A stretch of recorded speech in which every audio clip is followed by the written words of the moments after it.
নমস্কাৰ, মই ত্ৰিদীপ ভাগৱতী। অৱশেষত দেশদ্ৰোহী ভাৰত বিৰোধী চীনৰ এজেণ্ট সোনম ৱাংচুকক দিল্লী আৰক্ষীয়ে প্ৰতিবাদস্থলীৰ পৰা উঠাই লৈ গৈছে, বলপূৰ্বকভাৱে লৈ গৈছে।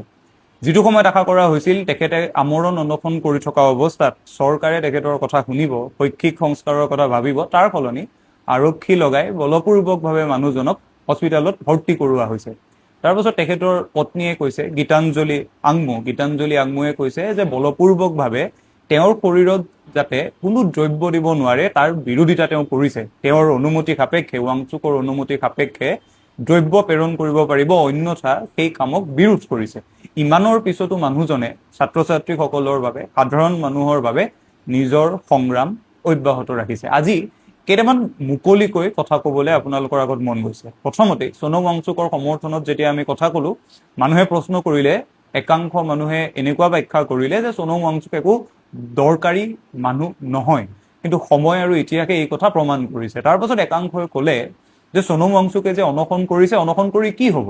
সোনম ৱাংচুকে যে অনশন কৰিছে, অনশন কৰি কি হ'ব বুলি ভবা মানুহসকলে এই দেশৰ যিটো ইতিহাস, সেই ইতিহাস পঢ়িলে গম পাব অনশন, স্বাধীনতা সংগ্ৰাম, অহিংস নীতি, এইবোৰৰ মাজেৰে আজি আমি এই অৱস্থা পাইছোঁ।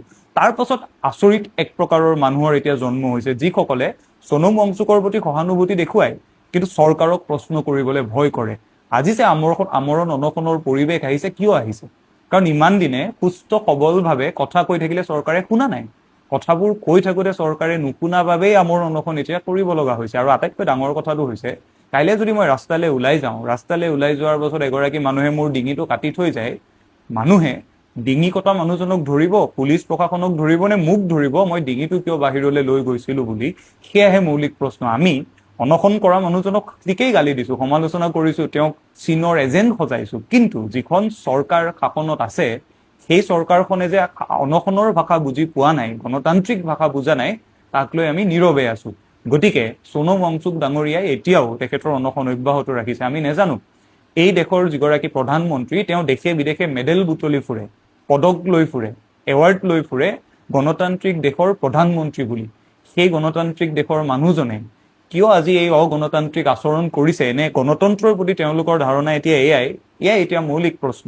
সোনম ৱাংচুক ডাঙৰীয়াই আমাৰ আটাইৰে মাজত শিক্ষাক লৈ, শৈক্ষিক সংস্কাৰক লৈ যি বাতাবৰণৰ সৃষ্টি কৰিছে, তাৰ বাবে আমি তেওঁৰ ওচৰত কৃতজ্ঞ হ'ব লাগে। মহাত্মা গান্ধীয়ে কৈছিল, অনশনে মানুহৰ মনত আত্মাৰ শুদ্ধিৰ বাট সৃষ্টি কৰে। সোনম ৱাংচুক ডাঙৰীয়াই সাম্প্ৰদায়িক হিন্দু মুছলমান, মন্দিৰ মছজিদ, এই আটাইবোৰ ৰাজনীতিৰ পৰা আমাক আঁতৰাই আনি শিক্ষাৰ কথা পাতিবলৈ বাধ্য কৰিছে।